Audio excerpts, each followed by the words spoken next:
Hoje nós vamos ler os capítulos 23 e 24 de Mateus. Então Jesus disse à multidão e aos seus discípulos: os mestres da lei e os fariseus se assentam na cadeira de Moisés. Obedeçam-lhes e façam tudo o que eles lhe dizem, mas não façam o que eles fazem, pois não praticam o que pregam. Eles atam fardos pesados e os colocam sobre os ombros dos homens, mas eles mesmos não estão dispostos a levantar um só dedo para movê-los. Tudo o que fazem é para serem vistos pelos homens. Eles fazem seus filactérios bem largos e as franjas de suas vestes bem longas. Gostam do lugar de honra nos banquetes e dos assentos mais importantes das sinagogas, de serem saudados nas praças e de serem chamados de mestres. Mas vocês não devem ser chamados mestres. Um só é o mestre de vocês. E todos vocês são irmãos. A ninguém na terra chamem pai, porque vocês só têm um pai, aquele que está nos céus. Tampouco vocês devem ser chamados chefes, porquanto vocês têm um só chefe, o Cristo. O maior entre vocês deverá ser servo, pois todo aquele que a si mesmo se exaltar será humilhado, e todo aquele que a si mesmo se humilhar será exaltado. Ai de vocês, mestres da lei e fariseus hipócritas! Vocês fecham o reino dos céus diante dos homens. Vocês mesmos não entram, nem deixam entrar aqueles que gostariam de fazê-lo. Ai de vocês, mestres da lei e fariseus hipócritas! Vocês devoram as casas das viúvas e, para disfarçar, fazem longas orações. Por isso serão castigados mais severamente. Ai de vocês, mestres da lei e fariseus hipócritas! Porque percorrem terra e mar para fazer um convertido e, quando conseguem, vocês o tornam 2 vezes mais filho do inferno do que vocês. Ai de vocês, guias cegos, pois dizem: se alguém jurar pelo santuário, isto nada significa. Mas se alguém jurar pelo ouro do santuário, está obrigado por seu juramento. Cegos e insensatos, que é mais importante, o ouro ou o santuário que santifica o ouro? Vocês também dizem: se alguém jurar pelo altar, isto nada significa, mas se alguém jurar pela oferta que está sobre ele, está obrigado por seu juramento. Cegos! Que é mais importante, a oferta ou o altar que santifica a oferta? Portanto, aquele que jurar pelo altar jura por ele e por tudo que está sobre ele, e o que jurar pelo santuário jura por ele e por aquele que nele habita. E aquele que jurar pelo céu jura pelo trono de Deus e por aquele que nele se assenta. Ai de vocês, mestres da lei e fariseus hipócritas! Vocês dão o dízimo da hortelã, do endro e do cominho, mas têm negligenciado os preceitos mais importantes da lei: a justiça, a misericórdia e a fidelidade. Vocês devem praticar estas coisas sem omitir aquelas. Guias cegos, vocês com um mosquito e engolem um camelo. Ai de vocês, mestres da lei e fariseus hipócritas! Vocês limpam o exterior do copo e do prato, mas por dentro eles estão cheios de ganância e cobiça. Fariseu cego, limpe primeiro o interior do copo e do prato para que o exterior também fique limpo. Ai de vocês, mestres da lei e fariseus hipócritas! Vocês são como sepulcros caiados, bonitos por fora, mas por dentro estão cheios de ossos e de todo tipo de imundície.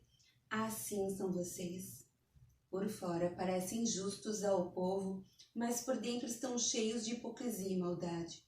Ai de vocês, mestres da lei e fariseus hipócritas! Vocês edificam os túmulos dos profetas e adornam os monumentos dos justos. E dizem: se tivéssemos vivido no tempo dos nossos antepassados, não teríamos tomado parte com eles no derramamento de sangue dos profetas. Assim vocês testemunham contra si mesmos que são descendentes dos que assassinaram os profetas. Acabem, pois, de encher a medida do pecado dos seus antepassados. Serpentes, raça de víboras, como vocês escaparão da condenação ao inferno? Por isso eu lhes estou enviando profetas, sábios e mestres. A um vocês matarão e crucificarão. A outros açoitarão nas sinagogas de vocês e perseguirão de cidade em cidade. E assim sobre vocês recairá todo o sangue justo derramado na terra, desde o sangue do justo Abel até o sangue de Zacarias, filho de Baraquias, a quem vocês assassinaram, entre o santuário e o altar. Eu lhes asseguro que tudo isso sobrevirá a esta geração. Jerusalém, Jerusalém, você que mata os profetas e apedreja o que lhes são enviados. Quantas vezes eu quis reunir os seus filhos como a galinha reúne os seus pintinhos debaixo das suas asas, mas vocês não quiseram. Eis que a casa de vocês ficará deserta, pois eu lhes digo que vocês não me verão mais, até que digam: bendito é o que vem, em nome do Senhor. Jesus saiu do templo e, enquanto caminhava, seus discípulos aproximaram-se dele para lhe mostrar as construções do templo. Vocês estão vendo tudo isto? Perguntou ele. Eu lhes garanto que não ficará aqui pedra sobre pedra, serão todas derrubadas. Tendo Jesus se assentado no Monte das Oliveiras, os discípulos dirigiram-se a ele em particular e disseram: dize-nos, quando acontecerão essas coisas? E qual será o sinal da tua vinda e do fim dos tempos? Jesus respondeu: cuidado, que ninguém os engane, pois muitos virão em meu nome dizendo: eu sou o Cristo, e enganarão a muitos. Vocês ouvirão falar de guerras e rumores de guerras, mas não tenham medo.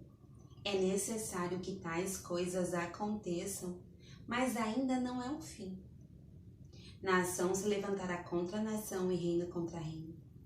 Haverá fomes e terremotos em vários lugares. Tudo isso será o início das dores. Então, eles os entregarão para serem perseguidos e condenados à morte.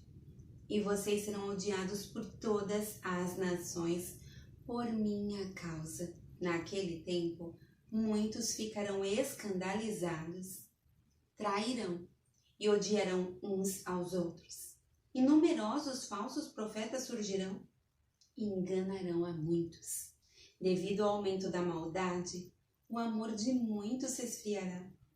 Mas aquele que perseverar até o fim será salvo. E este evangelho do reino será pregado em todo o mundo, como testemunho a todas as nações. E então virá o fim.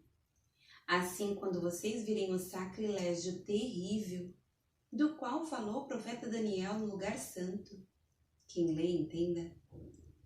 Então, os que estiverem na Judeia fujam para os montes. Quem estiver no telhado de sua casa não desça, para tirar dela coisa alguma. Quem estiver no campo não volte para pegar seu manto. Como serão terríveis aqueles dias para as grávidas e para as que estiverem amamentando.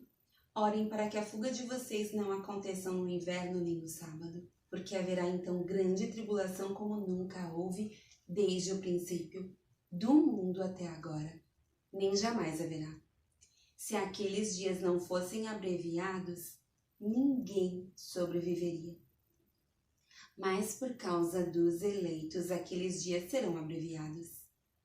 Se então alguém lhes disser: vejam, aqui está o Cristo, ou ali está ele, não acreditem, pois aparecerão falsos cristos e falsos profetas que realizarão grandes sinais e maravilhas, para, se possível, enganar até os eleitos. Vejam que eu os avisei antecipadamente. Assim, se alguém lhes disser: ele está lá no deserto, não saiam. ou ali está ele dentro da casa. Não acreditem, porque assim como o relâmpago sai do Oriente e se mostra no Ocidente, assim será a vinda do Filho do Homem. Onde houver um cadáver, aí se ajuntarão os abutres. Imediatamente após a tribulação daqueles dias, o sol escurecerá e a lua não dará sua luz. As estrelas cairão do céu e os poderes celestes serão abalados. Então, aparecerá no céu o sinal do Filho do Homem, e todas as nações da terra se lamentarão. E verão o Filho do Homem vindo nas nuvens do céu com poder e grande glória. E ele enviará os seus anjos com grande som de trombeta. E estes reunirão seus eleitos dos 4 ventos, de uma a outra extremidade dos céus. Aprendam a lição da figueira. Quando seus ramos se renovam e suas folhas começam a brotar, vocês sabem que o verão está próximo. Assim também, quando virem todas essas coisas, saibam que ele está próximo às portas. Eu lhes asseguro que não passará esta geração até que todas estas coisas aconteçam. Os céus e a terra passarão, mas as minhas palavras jamais passarão. Quanto ao dia e à hora, ninguém sabe, nem os anjos do céu, nem o Filho, senão somente o Pai. Como foi nos dias de Noé, assim também será na vinda do Filho do Homem. Pois nos dias anteriores ao dilúvio, o povo vivia comendo e bebendo, casando-se, dando-se em casamento, até o dia em que Noé entrou na arca, e eles nada perceberam, até que veio o dilúvio e os levou a todos. Assim acontecerá na vinda do Filho do Homem. 2 homens estarão no campo, um será levado e o outro deixado. 2 mulheres estarão trabalhando no moinho, uma será levada e a outra deixada. Portanto, vigiem, porque vocês não sabem que dia virá o Senhor. Mas entendam isto: se o dono da casa soubesse a que hora da noite o ladrão viria, ele ficaria de guarda e não deixaria que a sua casa fosse arrombada. Assim, vocês também precisam estar preparados, porque o Filho do Homem virá numa hora em que vocês menos esperam. Quem é, pois, o servo fiel e sensato, a quem seu senhor encarrega dos de sua casa para lhes dar alimento no tempo devido? Feliz o servo que seu senhor encontrar fazendo assim quando voltar. Garanto-lhes que ele o encarregará de todos os seus bens. Mas suponham que esse servo seja mau e diga a si mesmo: meu senhor está demorando. E então comece a bater em seus conservos e a comer e a beber com os beberrões. O senhor daquele servo virá num dia em que ele não o espere, numa hora que não sabe. Ele o punirá severamente e lhe dará lugar com os hipócritas, onde haverá choro e ranger de dentes.